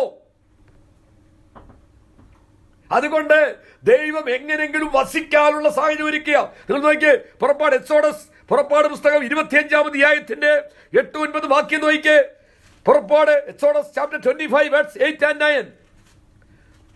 ഞാൻ അവരുടെ നടുവിൽ വസിപ്പാൻ അവർ എനിക്കൊരു വിശുദ്ധ മന്ദിരം ഉണ്ടാക്കണം. ഞാൻ അവരുടെ നടുവിൽ വസിക്കണം. എനിക്ക് അവർ അതുകൊണ്ട് എനിക്കൊരു വിശുദ്ധ മന്ദിരം ഉണ്ടാക്കണം. തിരുനിവാസവും അതിന്റെ ഉപകരണങ്ങളും ഞാൻ കാണിക്കുന്ന മാതൃക പ്രകാരമൊക്കെയും തന്നെ ഉണ്ടാക്കണം. അപ്പൊ ദൈവത്തിന് നിർബന്ധം എനിക്ക് അവരുടെ നടുവിൽ വസിക്കണം. 2 or 3 പേർ എന്റെ നാമത്തിൽ കൂടി വരുന്നതിന്റെ നടുവിൽ ഞാൻ വരും. സ്വത്രം യെശയ്യാ 1:14 7:14 നാം ഇങ്ങനെ വായിക്കുന്നു, കർത്താവ് തന്നെ നിങ്ങൾക്കൊരടയാളം തരും, കന്യക ഗർഭിണിയായി ഒരു മകനെ പ്രസവിക്കും, അവന് ഇമ്മാനുവേൽ, ദൈവം നമ്മോടുകൂടെ എന്നർത്ഥമുള്ള ഇമ്മാനുവേൽ എന്ന് വിളിക്കും. ഈ ബലഹീനരായ നന്ദികെട്ട മനുഷ്യരോടുകൂടെ ദൈവത്തിന് വസിക്കണം. യോഹന്നാൻ 1:14 വചനം ജഡമായി തീർന്നു, കൃപയും സത്യവും ഉള്ളവനായി നമ്മുടെ ഇടയിൽ പാർത്തു. അവന് നമ്മുടെ ഇടയിൽ പാർക്കണം, അതിനവൻ ജഡം ധരിച്ചു. സ്തോത്രം. നോക്കണം, എങ്ങനെയും ദൈവത്തിന് നമ്മുടെ ഇടയിൽ പാർക്കണം, നമ്മുടെ ഉള്ളിൽ വസിക്കണം. സ്തോത്രം. യെഹെസ്കേൽ പ്രവചനം ഒന്ന് എടുത്ത്, യെഹെസ്കേൽ 37:27 വാക്യം നോക്കിയേ. 37 യെഹെസ്കേൽ ചാപ്റ്റർ 37 വേഴ്സ് 27. എന്റെ നിവാസം അവരോടുകൂടെ ഉണ്ടാകും, ഞാൻ അവർക്ക് ദൈവമായും അവർ എനിക്ക് ജനമായും ഇരിക്കും. കണ്ടോ, എന്റെ നിവാസം. അപ്പൊ ആരംഭം മുതൽ ദൈവത്തിന്റെ ആഗ്രഹം ഇന്നും ദൈവം അത് വിട്ടുകളഞ്ഞിട്ടില്ല. കർത്താവ് അതുകൊണ്ടാ പറഞ്ഞേ, കുഞ്ഞെ നീ പിണങ്ങിപ്പോയാലും ഞാൻ നിന്നെ നിത്യസ്നേഹത്താൽ സ്നേഹിച്ചിരിക്കുന്നു. നീ എന്നെ വിട്ടു പിരിഞ്ഞു പോയാലും ഞാൻ നിന്നെ വിട്ടുകയില്ല. സ്തോത്രം. അവന്റെ സ്നേഹം എത്ര വലുതാണ്! ദൈവസ്നേഹത്തിന് തുല്യം പറയുവാൻ ഒന്നുമില്ല. നിത്യസ്നേഹത്താൽ അവൻ നമ്മെ സ്നേഹിച്ചു. നമ്മുടെ ഒരു നന്മയും പ്രതീക്ഷിച്ചിട്ടല്ല. സ്തോത്രം. ആ ദൈവസ്നേഹം, ദൈവത്തോട് പറയണം, നിന്റെ സ്നേഹം ഗ്രഹിക്കാൻ, അത് മനസ്സിലാക്കാനുള്ള കൃപ എനിക്ക് തരണമേ. ഓരോ നിമിഷത്തിലും, ഓരോ ദിവസവും, ഓരോ സാഹചര്യത്തിലും ദൈവത്തിന്റെ സ്നേഹം ഗ്രഹിക്കാൻ നീ എനിക്ക് കൃപ തരണമേ എന്ന് നമ്മൾ പ്രാർത്ഥിക്കണം. ഇവിടെ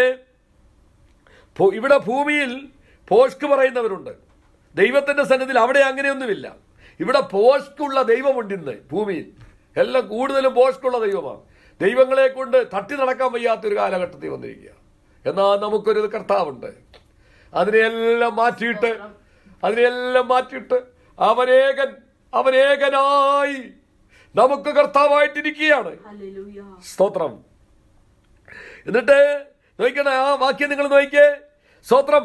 ആ 3-ാം വാക്യം, ആ സിംഹാസനത്തിൽ നിന്നെ ഒരു മഹാശബ്ദം പറയുന്നത് കേട്ടത്, ഇതാ മനുഷ്യരോടുകൂടെ ദൈവത്തിന്റെ കൂടാരം, അവൻ അവരോടുകൂടെ വസിക്കും, അവർ അവന്റെ ജനവും ദൈവം താൻ അവരുടെ ദൈവവുമായിരിക്കും.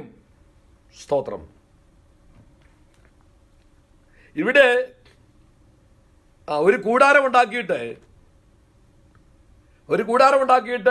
അപ്പനും മക്കളും എല്ലാം കൂടി ഇരിക്കുന്ന പോലെ നമ്മളും കർത്താവും കൂടി ഇരിക്കുമെന്നൊന്നുമല്ല.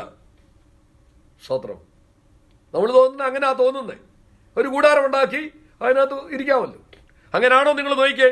നമ്മൾ ചിന്തിച്ചു വന്ന റെവലേഷൻ ചാപ്റ്റർ 7 വേഴ്സ് 15 നോക്കിക്കേ. 7-ാം അധ്യായത്തിന്റെ 15-ാമത്തെ വാക്യം നോക്കിക്കേ. ഏതിന്റെ 15-ാമത്തെ വാക്യം? അതുകൊണ്ട് അവർ ദൈവത്തിന്റെ സിംഹാസനത്തിന് മുമ്പിൽ ഇരുന്ന് അവന്റെ ആലയത്തിൽ രാപ്പകൽ അവനെ ആരാധിക്കും. അടുത്ത വാക്യം, സിംഹാസനത്തിൽ ഇരിക്കുന്നവൻ അവർക്ക് കൂടാരമായിരിക്കും. അവ സെപ്പറേറ്റ് ഒരു കൂടാരമല്ല, ഇവൻ തന്നെ ആരാണ്? കൂടാരമാണ്. നമ്മളെ ഒരു കൂടാരമുണ്ടാക്കി അതിനകത്ത് വസിപ്പിക്കുകയല്ല, സിംഹാസനത്തിൽ ഇരിക്കുന്നവൻ അവർക്ക് കൂടാരമായിരിക്കും. ഇനിയും സ്വത്രം, ഇനി അവർക്ക് വിശക്കുകയില്ല, ദാഹിക്കുകയുമില്ല, വെയിലും യാതൊരു ചൂടും അവരുടെ മേൽ തട്ടുകയുമില്ല. കണ്ടോ സ്വത്രം. അപ്പൊ സിംഹാസനത്തിൽ ഇരിക്കുന്നവൻ അവർക്ക് കൂടാരമായിരിക്കും. സ്തോത്രം. അല്ലാതെ നമ്മളെ ഒരു കൂടാരത്തെ കൊണ്ടാക്കുമെന്നല്ല, അവൻ തന്നെ നമുക്ക് കൂടാരമായിരിക്കുമെന്ന്. വെയിൽ തട്ടാതെ, ചൂട് തട്ടാതെ, ഒരു വിധത്തിൽ കേടുവരാതെ, കാറ്റടിക്കാതെ. അവിടെ വെയിൽ ചൂടും ഒന്നും ഇല്ല കേട്ടോ.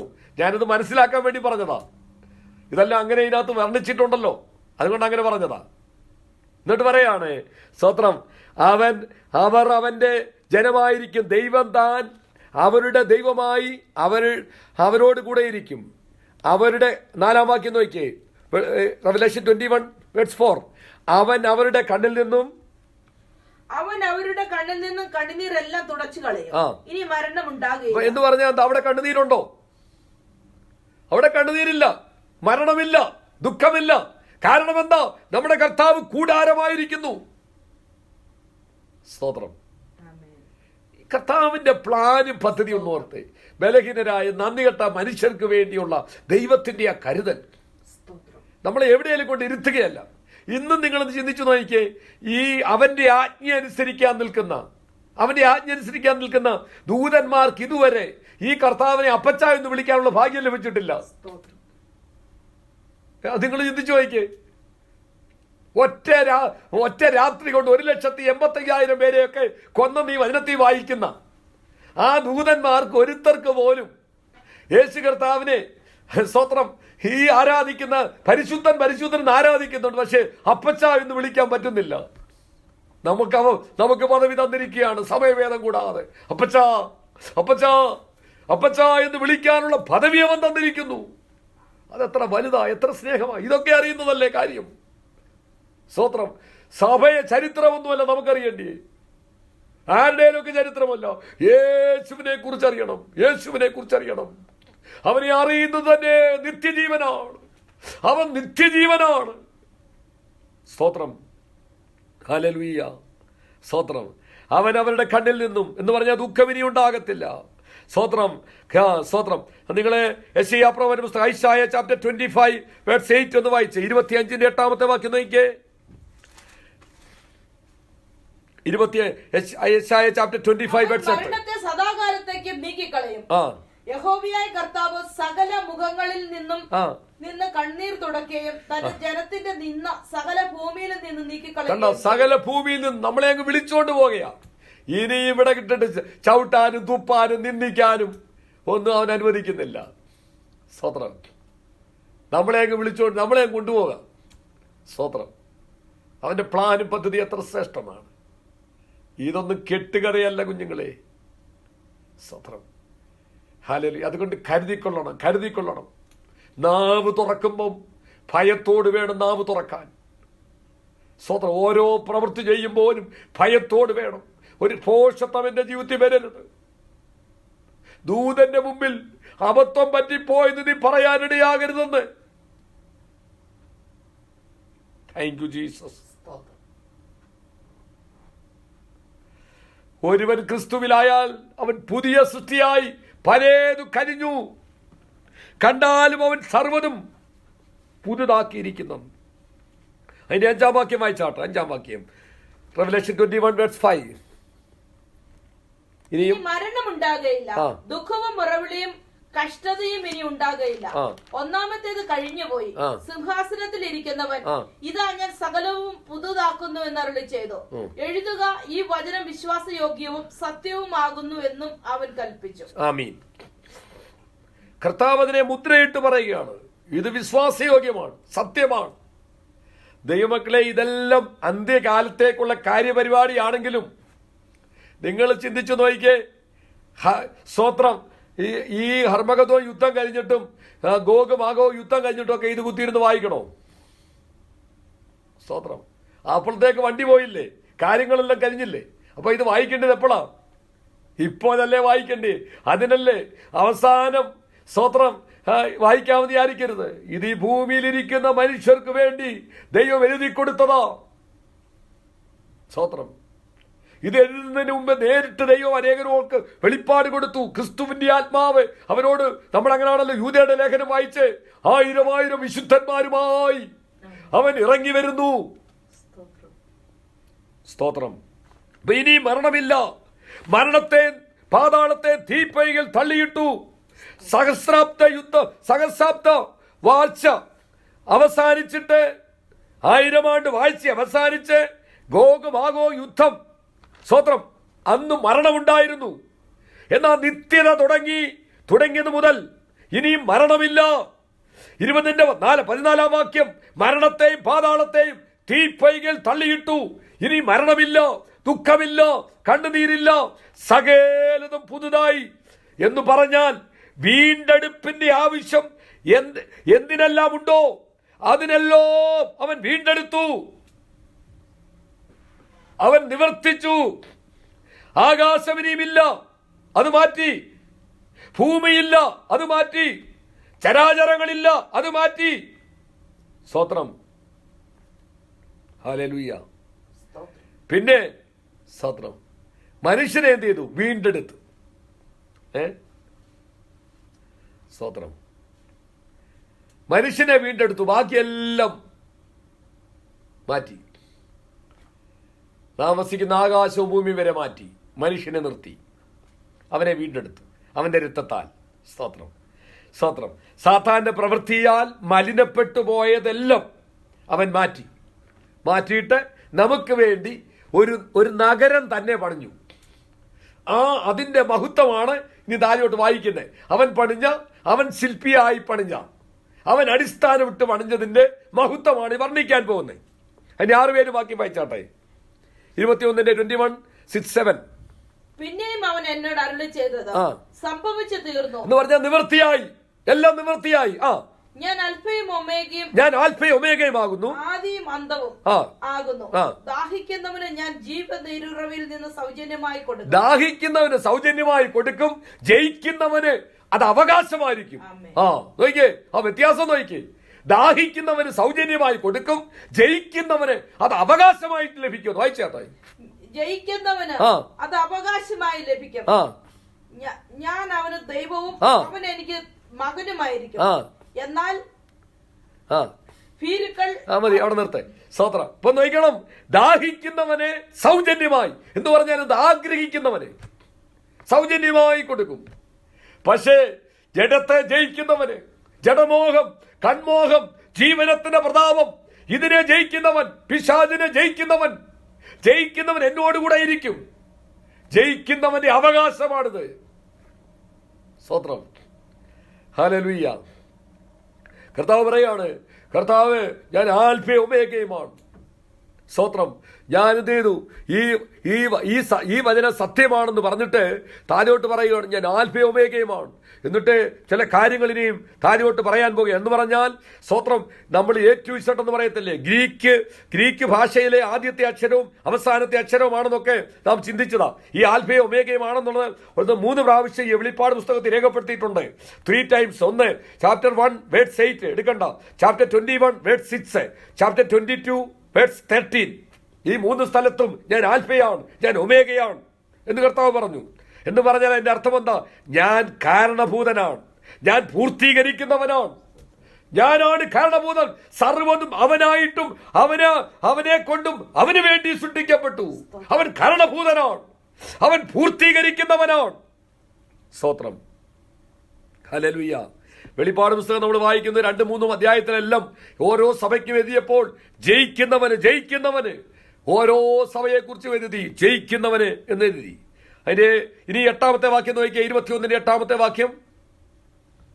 21 അവിശ്വാസികൾ, അറയ്ക്കപ്പെട്ടവർ, കുലപാതകന്മാർ, ദുർനടപ്പുകാർ, ക്ഷുദ്രക്കാർ, ബിംബാരാധികൾ എന്നിവർക്കും ഭോഷ്കു പറയുന്ന ഏവർക്കുമുള്ള ഓഹരി തീയും ഗന്ധവും കത്തുന്ന പൊയ്കയിലത്രേ. ഇന്നുള്ള നമുക്ക് നമ്മളോട് പറയുകയാണ് 8 തരം ഐറ്റങ്ങൾ പറഞ്ഞു.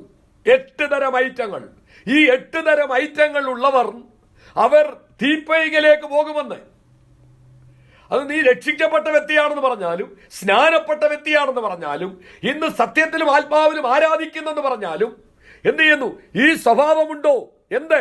ഭീരുക്കൾ ഇന്നും അമ്മാച്ചനെ ഭയപ്പെട്ടും, മാവിയെ ഭയപ്പെട്ടും, നാട്ടുകാരെ ഭയപ്പെട്ടും, യേശുവിനെ ഏറ്റുപറയാൻ കഴിയാതെ, യേശുവിനെ ഉയർത്താൻ കഴിയാതെ, അവന് വേണ്ടി ധൈര്യത്തോടെ, അല്ലയോ അഗ്രിപ്പാ രാജാവേ, പൗലോസ് പറയുകയാണ്, അല്ലയോ അഗ്രിപ്പാ രാജാവേ, ഞാൻ സ്വർഗീയ ദർശനത്തിൽ അനുസരണക്കേട് കാണിക്കയില്ല.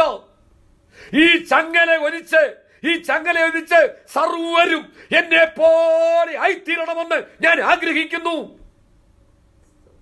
യെരുശലേമിൽ കഷ്ടം അനുഭവിപ്പാൻ മാത്രമല്ല, അവന് വേണ്ടി മരിപ്പാൻ ഞാൻ ഒരുക്കിയിരിക്കുന്നു. ഭീരുക്കൾ സ്വർഗരാജ്യം അവകാശമാക്കയില്ല. 8 കൂട്ടം ഐറ്റം പറഞ്ഞു. 1, ഭീരുക്കൾ, അവിശ്വാസികൾ, യേശുക്രിസ്തുവിനെ വിശ്വസിക്കാത്തവർ, വിശ്വാസത്തിന്റെ പ്രവൃത്തിയില്ലാത്തവർ. പിന്നെ അറക്കപ്പെട്ടവർ. അതൊക്കെ 66-ാം അധ്യായത്തിലേക്ക് യെശയ്യാ പ്രവചനം എഴുതിയിട്ടുണ്ട്. കാളയെ അറക്കുകയും രക്തം കണ്ടാൽ പോലും തൃപ്തി വരുന്നില്ല. പന്നിയുടെ ചോര ഒതുക്കുകയും ചെയ്യുന്ന സ്തോത്രം. അങ്ങനെ അറക്കപ്പെട്ട് പ്രവൃത്തി ചെയ്യുന്നവർ, കുലപാതകന്മാർ, ദൈവം കൊടുത്ത ഒരുവന് കൊടുത്ത ജീവനെ എടുത്തു കളയുന്നവർ. അവൻ ദൈവത്തോട് മത്സരിക്കുന്നവനല്ലേ? കൊട്ടേഷൻ സംഘമാകട്ടെ, തീവ്രവാദിയാകട്ടെ, ഒരു മനുഷ്യനെ കൊല്ലുന്നത് ദൈവത്തിന്റെ ജീവനാണ് അവനിലുള്ളത്. അവൻ ദൈവത്തോട് മത്സരിക്കുന്നവനല്ലേ? അപ്പം നോക്കണം, സ്തോത്രം, അറക്കപ്പെട്ട കുലപാതകന്മാർ, ദുർനടപ്പുകാർ. ഒരു തുണയാളി ദൈവം തന്നു. സഹോദര, സഹോദരി, സ്തോത്രം, ദൈവം നിനക്കൊരു തുണയാളിയെ തന്നു. സഹോദരി, നീ ജനിക്കുന്നതിന് മുൻപേ നിനക്ക് വേണ്ടി ഒരു തുണയാളിയെ ഭൂമിയിൽ കൽപ്പിച്ചാക്കി സൃഷ്ടിച്ചതിന് ശേഷമാ സഹോദരി നിനക്ക് ഈ ഭൂമി ജന്മം തന്നത്. സഹോദര, നിനക്ക് തക്ക ഒരു തുണയെ ദൈവം ഒരുക്കി തന്നിട്ട, എന്നിട്ട് നീ ദുർനടപ്പ് ചെയ്താൽ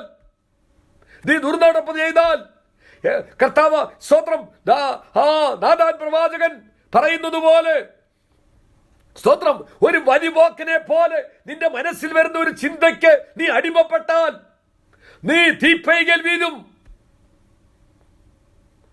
ഒരു നിമിഷത്തെ ഒരു ചിന്തയ്ക്ക്, ഒരു വരിപോക്കനെ പോലെ വരുന്ന അവസ്ഥയ്ക്ക് നീ കീഴ്പ്പെടരുത്.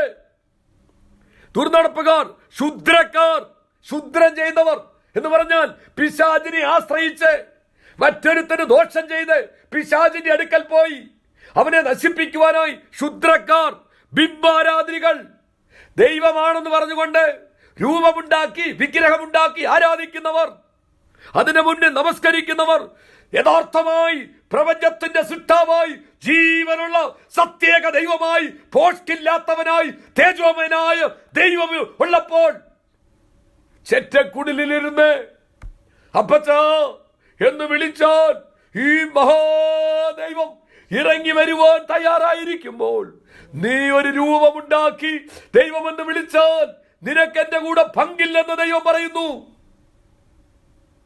സ്തോത്രം. ശുദ്രക്കാർ, ബിംബാരാധികൾ എന്നിവർക്കും ഭോഷ്ക് പറയുന്ന ഏവർക്കുമുള്ള ഓഹരി തീയും ഗന്ധകവും കത്തുന്ന തീപ്പൈകയിലത്രേ. ഭോഷ്ക് പറയുക, എന്തിനും ഭോഷ്ക് പറയുക, അതിനകത്ത് രസിക്കുകയാണ്. പിശാചാണത് ചെയ്യുന്നത്. അതാണ് അവൻ ഭോഷ്ക് പറയുന്നവനും അതിന്റെ അപ്പനുമാണ്. ഇത് നോക്കിയ വെളിപ്പാട് പുസ്തകത്തിൽ എഴുതി തന്നിരിക്കുക. ഇതെല്ലാം കൊണ്ടുവന്ന് കാര്യങ്ങൾ ചെയ്തിട്ട് അവസാനം മുദ്രയിടുന്നതിന്, ഇത് തീർക്കുന്നതിന് മുമ്പ് പറയുക, ഇങ്ങനെയുള്ളവരൊന്നും അവരെല്ലാം തീപ്പയ്യെ പോയി തീർന്നില്ല. ഒന്നുകൂടെ ഉണ്ട്. അതിന്റെ 22-ാം അധ്യായത്തിന്റെ സ്വത്രം 22-ന്റെ 14-15 നോക്കിയേ. ജീവന്റെ വൃക്ഷത്തിൽ തങ്ങൾക്ക് അധികാരം ഉണ്ടാകേണ്ടതിനും ഗോപുരങ്ങളിൽ കൂടി നഗരത്തിൽ കടക്കേണ്ടതിനും തങ്ങളുടെ വസ്ത്രം അലക്കുന്നവർ ഭാഗ്യവാന്മാർ. അടുത്തത് നായ്ക്കളും ശുദ്രക്കാരും ദുർനടപ്പുകാരും കുലപാതകന്മാരും ബിംബാരാധികളും ഭോഷ്കിൽ പ്രിയപ്പെടുകയും അതിനെ പ്രവർത്തിക്കുകയും ചെയ്യുന്ന ഏവനും പുറത്തു തന്നെ. നോക്കിയത് ആവർത്തിച്ച് വീണ്ടും പറഞ്ഞു. ദൈവം ഇതിൽ കൂടുതലൊക്കെ എങ്ങനെയാ ദൈവം ഓർപ്പിക്കുന്നത്? ദൈവത്തോട് പ്രാർത്ഥിക്കണം. ദൈവം ഇതിൽ നിന്നൊക്കെ എനിക്കൊരു ജയം തരണം. ഞാൻ ജഡത്തിൽ വസിക്കുന്ന ആളാ, നിന്റെ കൃപയില്ലാതെ ഇതിനെ ഒന്നും ജയിക്കാൻ കഴിയത്തില്ല. ഞാൻ ഒരിക്കലും കൈവിടപ്പെട്ടു പോകരുത്. സ്തോത്രം. അതുകൊണ്ടിവിടെ പറയുകയാണ്, സ്തോത്രം, ഗന്ധകവും കത്തുന്ന പൊയ്കയിൽ അത്രേ, അത് രണ്ടാമത്തെ മരണം എന്ന് പറഞ്ഞാൽ അത് നിത്യമരണമാണ്. ഇത്രയും കാര്യങ്ങൾ എഴുതിയിട്ട് അതിനിടയ്ക്ക് കയറ്റി വീണ്ടും നമ്മളെ പ്രബോധിപ്പിക്കുകയാണ്. സ്തോത്രം. അനേക വാക്കുകളുണ്ട്, അതൊന്നും ഞാൻ എടുക്കുന്നില്ല. സ്തോത്രം. അതിന്റെ 9-ഉം 10-ഉം വാക്യം നോക്കിയേ. 9-ാം വാക്യം, 7 നിറഞ്ഞ 7 കലശമുണ്ടായിരുന്ന 7 ദൂതന്മാരിൽ ഒരുത്തൻ വന്ന് എന്നോട്, വരിക, കുഞ്ഞാടിന്റെ കാന്തയായ മണവാട്ടിയെ കാണിച്ചു തരാം എന്ന് പറഞ്ഞു. അവൻ എന്നെ ആത്മവിവശതയിൽ ഉയർന്ന ഒരു വൻമലയിൽ കൊണ്ടുപോയി യെരൂശലേം എന്ന വിശുദ്ധ നഗരം സ്വർഗത്തിൽ നിന്ന് ദൈവസന്നിധിയിൽ നിന്ന് തന്നെ ദൈവ തേജസ്സുള്ളതായി ഇറങ്ങുന്നത് കാണിച്ചു തന്നു. കണ്ടോ? നീ സംശയിക്കുന്നു വേണ്ട, മുമ്പേ നമ്മൾ ചിന്തിച്ചതാ. അത് വേറെങ്ങൊന്നുമുള്ളതല്ല, സ്വർഗത്തിൽ നിന്ന്, ദൈവസന്നിധിയിൽ നിന്ന്. അത് വിശുദ്ധ നഗരമാണ്. അത് നിനക്ക് വേണ്ടി നിന്റെ മണവാളൻ മണവാട്ടിയായ നിനക്ക് വേണ്ടി ഒരുക്കിയതാ. നിനക്ക് യുഗായുഗം കോടാനുകോടി വർഷം അവനോടൊപ്പം മണിയറയിൽ അവനോടൊപ്പം മണവാളനോടൊപ്പം കഴിയുവാൻ. അതിന്റെ ശോഭയാ ഇനി അങ്ങോട്ട് വർണ്ണിക്കാൻ പോകുന്നത്. അതെങ്ങനെയാ പണിഞ്ഞെന്ന് അതിന്റെ പ്ലാൻ നമുക്ക് തരികയാ. അതിന്റെ അടിസ്ഥാനം എങ്ങനെ ഇരിക്കുന്നു? കല്ലും മണ്ണും ചള്ളയും കൊണ്ടൊന്നും ഉണ്ടാക്കിയതല്ല. സ്തോത്രം. അതിന്റെ ശ്രേഷ്ഠതയാ നീ താഴോട്ട് വിരിക്കുന്നത്. സ്തോത്രം. അതിന്റെ 11 മുതൽ ചില വാക്കുകൾ വായിച്ചാട്ടെ. 11 മുതൽ 12 വാക്യം താഴോട്ട് വായിച്ചാട്ടെ. അതിന്റെ ജ്യോതിസ് ഏറ്റവും വിലയേറിയ രത്നത്തിന് തുല്യമായി. അത് പറയാൻ തുടങ്ങിയപ്പോൾ അതിന്റെ തേജസ് എന്നൊക്കെയുള്ള വാക്കങ്ങ് മാറ്റിയിട്ട് അതിന്റെ ജ്യോതിസ് എന്നാക്കി. വചനം, ദൈവമക്കളെ, ഈ വചനം എടുത്ത് വല്ലപ്പോഴും ദൈവത്തോട് പറയണം, ഇതെനിക്ക് തന്നതിന് ഞാൻ നന്ദി കരേറ്റുന്നു. സ്തോത്രം.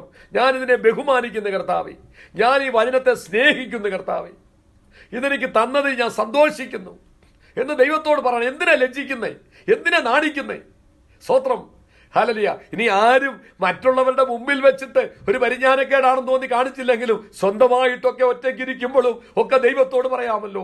അല്ലയോ എന്നെ കേൾക്കുന്ന സഹോദര സഹോദരി, നീ വിവാഹം കഴിഞ്ഞിട്ട് മണിയറയിൽ നീയും മണവാളനും മണവാട്ടി മാത്രമല്ലേ ഉള്ളൂ. അവിടെ നിങ്ങൾ തുറന്ന് സംസാരിക്കാറില്ലേ? ഇതുപോലെ നീയുമായി ഈ മണവാളനുമായി ഒറ്റയ്ക്കിരിക്കണം. അവനോട് തുറന്ന് സംസാരിക്കണം. അവനെ കെട്ടിപ്പിടിക്കണം. ഹല്ലേലൂയ. ഞാൻ പണ്ടൊരിക്കൽ പറഞ്ഞ ദൈവമൊക്കെ അറിയാം. ഒരു പ്രായമുള്ളൊരു അപ്പച്ചൻ ഞാൻ ഒരിക്കൽ ചെങ്ങന്നൂർ വെച്ച് സ്റ്റാൻഡിൽ നിൽക്കുമ്പോൾ കാണുകയാണ്. സ്തോത്രം. ഹല്ലേലൂയ. അദ്ദേഹത്തിന് ഞാനൊരു നന്മ കൊടുത്തപ്പോൾ ഞാൻ പറഞ്ഞല്ലോ, അദ്ദേഹം തുറന്നു നോക്കിയിട്ട് ബസ് സ്റ്റാൻഡിൽ അനേകനുണ്ട്. വാവിട്ട് നിലവിളിച്ചു. ഏതാണ്ട് 80-ലധികം വയസ്സുള്ള അപ്പച്ചൻ അപ്പൊ എന്നോട് പറയുകയാണ്, മോനെ, ഇപ്പോൾ എന്റെ മോൻ എനിക്ക് തന്ന ഈ നന്മയ്ക്ക് വേണ്ടി ഒരു അത്യാവശ്യത്തിന് ഞാൻ ഒരിടത്ത് ചോദിക്കാൻ പോയതാ, എനിക്ക് കിട്ടിയില്ല, എന്നാൽ ദൈവം എനിക്ക് വേണ്ടി കരുതിയിരുന്നല്ലോ എന്ന് പറഞ്ഞ് വാവിട്ട് നിലവിളിക്കുക. അന്നേരം എന്നോട് പറയുകയാണ്, ഒരിക്കൽ മല്ലപ്പള്ളി ജംഗ്ഷനിൽ വെച്ചിട്ട് ഹല്ലേലൂയ സ്തോത്രം, ഒരു വിഷയത്തിൽ ആ ജംഗ്ഷനിൽ കൂടെ ഞാൻ ക്രോസ് ചെയ്ത് പോകുമ്പോൾ ഞാൻ കെട്ടി അങ്ങ് പിടിച്ചു. അപ്പൊ ഒരാൾ വന്ന് ചോദിച്ചു, ഉപദേശി എന്താ പറ്റി? എന്താ? അത് ഞാൻ എന്റെ യേശുവിനെ ഒന്ന് കെട്ടിപ്പിടിക്കുകയായിരുന്നു. ഉൾമുറിയിലല്ല, പബ്ലിക് റോഡിൽ. സ്തോത്രം. നമ്മുടെ ലജ്ജയും നമ്മുടെ നാണമൊക്കെ മാറണം. സ്തോത്രം. ഹല്ലേലൂയ. അതുകൊണ്ട് നോക്കിയേ, അതിന്റെ 12-ാമത്തെ വാക്യം നോക്കിയേ. സ്തോത്രം. അതിന്റെ ജ്യോതിസ് ഏറ്റവും വിലയേറിയ രത്നത്തിന് തുല്യമായി സ്ഫടിക സ്വച്ഛതയുള്ള സൂര്യകാന്തം പോലെ ആയിരുന്നു. ഇനി അങ്ങോട്ട് തുടങ്ങുകയാണ്, ഇത് വർണ്ണിക്കാൻ തുടങ്ങുകയാണ് അതിന്റെ ജ്യോതിസ്. അപ്പോൾ ഏറ്റവും വിലയേറിയ രത്നം ഏതാണ്? ആ വാക്ക് വീണ്ടും ഇതിനകത്ത് കാണാൻ പറ്റും. ഇനി ഏറ്റവും നമ്മൾ ഇതിന്റെ ബിസിനസ്സിനൊന്നും പോകുന്നില്ല, നമുക്ക് ഈ വജ്രത്തിന്റെ ബിസിനസ്സൊന്നും നമുക്കില്ല. പക്ഷേ ദൈവത്തിന്റെ നന്നായി പഠിക്കണ്ടേ? അപ്പൊ ഏതാണ് ഏറ്റവും വിലയുള്ളത്? ഇതിനകത്ത് ഞാനൊരു പുഷ്പരാഗം, സൂര്യകാന്തം, നീലക്കല്ല്, മരതകം, മാണിക്യം, ഇതെല്ലാം വജ്രത്തിന്റെ പേരാ. പക്ഷെ ഇതിനകത്ത് ഏറ്റവും വില കൂടിയത് ഏതാ? നോക്കിയേ, അത് വീണ്ടും കാണാം. അതാണ് തുടങ്ങുന്നത്. ഏതാണ്? അതിന്റെ ജ്യോതിസ് എന്ന് പറഞ്ഞാൽ തുടങ്ങിയത്. ജ്യോതിസ് ഏറ്റവും വിലയേറിയ, ഏറ്റവും രത്നത്തിന് തുല്യമായ സ്ഫടിക സ്വച്ഛതയുള്ള സൂര്യകാന്തം. അപ്പം സൂര്യകാന്തമാണ് ഏറ്റവും വിലയുള്ളത്. ഇനി അത് ആവർത്തിച്ച് കാണാൻ പറ്റും. സ്തോത്രം. എന്നിട്ട് സ്തോത്രം, ഈ രത്നം എന്ന് പറയുന്നത് ദിവ്യ സ്വഭാവത്തെയാണ് കാണിക്കുന്നത്. നമുക്കറിയാം, ഈ രത്നമൊക്കെ എടുത്ത് പിടിക്കുന്നുടനെ സ്തോത്രം, അതിനെ അത്ര മനോഹരമാണ്, അത് നല്ല ക്രിസ്റ്റൽ ക്ലിയർ ആണ്. അപ്പൊ നമ്മുടെ ആ വിശുദ്ധി, ആ ദിവ്യ സ്വഭാവത്തെ കാണിക്കുന്നു. അരുമനാഥന്റെ ദിവ്യ സ്വഭാവമാണ്. അവനിൽ ഇരുട്ട് ഒട്ടുമില്ല, അവനിൽ അശുദ്ധി ഒട്ടുമില്ല. സ്തോത്രം. ഹല്ലേലൂയ. പൗലോസ് എഴുതിയ, ഞാൻ ആദ്യമൊക്കെ വായിക്കുമ്പോൾ അത് പോസ്കില്ലാത്ത ദൈവമെന്ന് നമ്മുടെ അപ്പച്ചനെ കുറിച്ച് പറയുക, എന്റെ ദൈവം പോസ്കില്ലാത്ത. അതിന്റെ അർത്ഥം എന്തോ? ഈ ഭൂമിയിലുള്ളതെല്ലാം ബാക്കിയുള്ളതെല്ലാം എന്തുള്ളതാ? പോസ്കുള്ളതാന്ന്. ഒന്ന് എഴുതി ചോദിക്കും. അതൊക്കെ എഴുതാന്. സ്തോത്രം. പോസ്കില്ലാത്ത ദൈവം. സങ്കീർത്തനക്കാരൻ പറഞ്ഞു, എന്റെ പരമാനന്ദമായ ദൈവം. എന്റെ പരമാനന്ദമായ ദൈവം. സ്തോത്രം. നോക്കണം, പുതിയ സ്തോത്രം ജെറുസലേം നിവാസികൾ സ്വച്ഛ സ്ഫടിക തുല്യമാണ് എന്ന് പറഞ്ഞ അത്ര വിശുദ്ധിയോടെയാണ് അവരെ ശോധന കഴിച്ച് അങ്ങനെ എടുത്തെന്ന 2 പത്രോസ് 3:13 അവരെ തീയിൽ കൂടിയൊക്കെ ശോധന കരിച്ചിട്ടാണ് കൊണ്ടുവന്നിരിക്കുന്നത്. അങ്ങനെയുള്ളവരെ ഇവിടെ വന്നിട്ടുള്ളൂ, അല്ലാത്തവരാരും വന്നിട്ടില്ല. അതിന്റെ മാലിന്യമെല്ലാം കളഞ്ഞ് കർത്താവ് ശുദ്ധീകരിച്ച് കൊണ്ടുവന്നതാ. സ്തോത്രം, സ്തോത്രം. എന്നിട്ട് നാം വിലയേറിയ, നമ്മൾ ഓരോരുത്തരും വിലയേറിയ കല്ലുകളും മുത്തുകളുമൊക്കെയാ, രത്നങ്ങളുമാ. അപ്പോൾ തന്നെ ഗോത്രപിതാക്കന്മാരെ, അപ്പോസ്തലന്മാരെ, അവരുടെ മഹത്വമാതാരിയോട്ട് പറയുന്നത്. അടുത്ത വാക്യം വായിച്ചേ. അതിന് പൊക്കമുള്ള വൻമതിലും 12 ഗോപുരവും ഗോപുരങ്ങളിൽ 12 ദൂതന്മാരുമുണ്ട്. ഇസ്രായേൽ മക്കളുടെ 12 ഗോത്രങ്ങളുടെയും പേർ പണിയണമെന്നുണ്ടെങ്കിൽ പ്ലാനൊക്കെ ഒന്ന് എഴുതിയെടുത്തോണം. സ്തോത്രം. അതിന്റെ പ്ലാൻ നോക്കിക്കോണം നിങ്ങള്. സ്തോത്രം. ഇതാര് പണിഞ്ഞിരിക്കുന്നതെന്നറിയാമോ? ഇവിടെ ഉള്ള ബുർജ് ഖലീഫ പോലൊന്നുമല്ല. ഒരു കാറ്റ് വന്നാൽ പിന്നെ അത് കാണത്തില്ല. സ്തോത്രം. ഇതങ്ങനെയൊന്നുമല്ല, ദൈവശില്പിയായി നിർമ്മിച്ചത്, അടിസ്ഥാനമുള്ളത്. സ്തോത്രം. ഇതിന്റെയൊക്കെ ഒരു രത്നക്കല്ല ഓരോ സ്തോത്രം മതിലെന്നൊക്കെ പറയുന്നേ. നമ്മൾ അതിനകത്ത് കണ്ണിലിട്ടാ കരുവിനക്കാത്ത സാധനത്തിന് വലിയ വില പറയുന്നേ. പക്ഷെ ഇത് അങ്ങനെയല്ല ചെയ്തിരിക്കുന്നേ. സ്തോത്രം. എത്ര ശ്രേഷ്ഠമാണെന്ന് നോക്കിയേ. 12 രത്നങ്ങൾ. സ്തോത്രം. മഹാപുരോഹിതന്മാര് അവരുടെ മാർപ്പതക്കത്തിൽ 12 ഗോത്രങ്ങളുടെ പേര് ഓർമ്മിക്കുവാൻ ഈ രത്നങ്ങളെ ഉപയോഗിച്ചിരുന്നേ. ദൈവം കൊടുത്ത വ്യവസ്ഥയാണെന്നൊക്കെ. സ്തോത്രം. ഹല്ലേലൂയ. അടുത്ത വാക്യം വായിച്ചേ. അതിന് പൊക്കമുള്ള വൻമതിലും 12 ഗോപുരവും ഗോപുരങ്ങളിൽ 12 ദൂതന്മാരുമുണ്ട്. നോക്കിയേ. അപ്പം അതിനകത്ത് ഏറ്റവും ശ്രേഷ്ഠം സൂര്യകാന്തമാണ്. അത് ഏറ്റവും സ്ഫടിക സ്വച്ഛതയുള്ളതാണ്. ഇതൊക്കെ ഒരു പ്രത്യേക വാക്കുകളാണ്. ഇതൊന്നും നമ്മൾ മനുഷ്യരോട് സംസാരിക്കുന്ന വാക്കുകളല്ല. സ്തോത്രം. ദൈവത്തിന്റെ പ്രത്യേക വാക്കുകളുണ്ട്. ഹല്ലേലൂയ എന്ന് പറയുന്നതും സ്തോത്രം എന്ന് പറയുന്നതും കൃപ എന്ന് പറയുന്നതും ഒക്കെ ദൈവസന്നിധിയിൽ നിന്നുള്ള വാക്കുകളാണ്. എന്ന് പറഞ്ഞതുപോലെ നമ്മൾ ആരോടെങ്കിലും പറയുമോ, നിന്നെ കണ്ടിട്ട് നല്ല സ്വച്ഛ സ്ഫടിക പോലെ ഇരിക്കുന്നു പറയുമോ? ഇതൊക്കെ ദൈവത്തിന്റെ വചനവുമായിട്ട് ബന്ധപ്പെട്ട് നിൽക്കുന്ന ഭാഗമാണ്. അപ്പം സ്വച്ഛ സ്ഫടികമുള്ള സൂര്യകാന്തം, അതാണ് ഏറ്റവും വിലയേറിയത് ആയിരുന്നു. അതിന് പൊക്കമുള്ള വൻമതിൽ. അവിടെ കള്ളനും ദുഷ്ടനും ഒന്നുമില്ല. ഈ കവാടമൊന്നും ഒരിക്കലും അടയ്ക്കത്തില്ല. പക്ഷേ ഇതെന്തിനാ? മണവാട്ടിക്ക് വേണ്ടി പണിഞ്ഞിരിക്കുന്നതല്ലേ. മനോഹാരിത വർദ്ധിപ്പിച്ചിരിക്കുക. മനോഹാരിത, അതിന്റെ മഹത്വം വർദ്ധിപ്പിച്ചിരിക്കുക. എന്നിട്ട് നോക്കിയേ. സ്തോത്രം. എന്നിട്ട് സ്തോത്രം. അതിന് പൊക്കമുള്ള വൻമതിലും 12 ഗോപുരവും ഗോപുരങ്ങളിൽ 12 ദൂതന്മാരുമുണ്ട്. സ്തോത്രം. ഇസ്രായേൽ മക്കളുടെ 12 ഗോത്രങ്ങളുടെ പേർ കൊത്തിയിട്ടുമുണ്ട്. സ്തോത്രം. കിഴക്ക് 3 ഗോപുരം, വടക്ക് 3 ഗോപുരം, തെക്ക് 3 ഗോപുരം, പടിഞ്ഞാറ് 3 ഗോപുരം. നഗരത്തിന്റെ മതിലിന് 12 അടിസ്ഥാനമുണ്ട്. അതിൽ കുഞ്ഞാടിന്റെ 12 അപ്പോസ്തലന്മാരുടെ പേരുണ്ട്. നിങ്ങൾ ചിന്തിച്ചു നോക്കിയാൽ ഞാനോട് നിർത്തുക. യൂദയുടെ പേര് ഇതിനകത്ത് വരേണ്ടതല്ലേ? നിങ്ങൾ ചിന്തിച്ചു നോക്കിയേ. സ്തോത്രം. 12 ഗോത്രങ്ങളുടെ പേരിനകത്ത് ദാൻ ഗോത്രത്തിന്റെ പേര് വരേണ്ടതല്ലേ? ദൈവമേ, നമുക്ക് ലഭിച്ച പദവി അത് നഷ്ടമാക്കരുത്. രാത്രി ഒരു നിമിഷം കണ്ണുകളി അടച്ചാട്ട് സമയം പോയല്ലോ. ഇനി തുടർന്നങ്ങോട്ട് വർണ്ണിക്കുകയാണ്. ഓരോന്നിനെ കുറിച്ച് വർണ്ണിക്കുകയാണ്. സ്തോത്രം. എണ്ണി വർണ്ണിക്കുകയാണ്. സ്തോത്രം. മണവാട്ടിക്ക് വേണ്ടി മണവാളൻ ഒരുക്കിയത്. നിന്നെ ഈ ഭൂമിയിൽ വന്ന് നിന്നെ മ്ലേച്ഛതയിൽ നിന്ന് വീണ്ടെടുത്ത് തുപ്പലും അടിയും നിന്നെമേറ്റ് വീണ്ടെടുത്തിട്ട് നിന്നെ ഈ ഭൂമിയിൽ അല്പനേരം കഷ്ടത സഹിക്കാൻ നിന്നെ വിട്ടേൽപ്പിച്ചു കൊടുത്തെന്ന് വിചാരിച്ച് അതിന് തക്കവണ്ണം നീ അതിന് പലേതിനെ മറക്കത്തക്കവണ്ണം ഇനി ഒരിക്കലും ഓർക്കാതെ വണ്ണം, ഇനി ഒരിക്കലും അങ്ങനെ ഉണ്ടായിരുന്നു എന്ന് ഓർക്കാതെ വണ്ണം നിന്നെ സന്തോഷിപ്പാൻ എന്റെ ദൈവത്തിന്റെ പക്കലുണ്ട്. ഹല്ലേലൂയ. എത്ര ഉണങ്ങിയതാണെങ്കിലും അതിനെ തളിർപ്പിക്കുവാൻ, എത്ര നീ ഇല്ലാതെ പോയതായാലും നിന്റെ കാല് രണ്ടും അല്ലയോ മെപ്പിപ്പോശത്തെ നീ ഗുണന്തനായി പോയെങ്കിലും നിന്നെ എന്റെ മേശയിലിരുത്തി ശ്രേഷ്ഠന്മാരോടുകൂടെ നിനക്ക് ഭക്ഷണം തരുവാൻ എനിക്ക് കഴിയും. സ്തോത്രം. പിശാച് ചതിച്ച് ദൈവദേശം നഷ്ടപ്പെടുത്തിയ ഈ മണവാട്ടിയെ മണവാളൻ കൊണ്ടുപോകാൻ തീരുമാനിച്ചു. ഇനി പിശാചിനെ നിന്ദിക്കാൻ ദൈവം അനുവദിക്കുന്നില്ല. ഇന്ന് പകൽക്കാലം ദൈവകര, രാത്രികാലം ദൈവകരങ്ങളിൽ ഏൽപ്പിക്കുക. ഇതൊക്കെ അറിയുന്നത് ഭാഗ്യമാണ്. ഇതേ ഉള്ളൂ ഭാഗ്യം. ദൈവകരങ്ങളിൽ ഏൽപ്പിക്കാൻ നമ്മെ സമർപ്പിക്കാം, കണ്ണുനടയ്ക്കാം.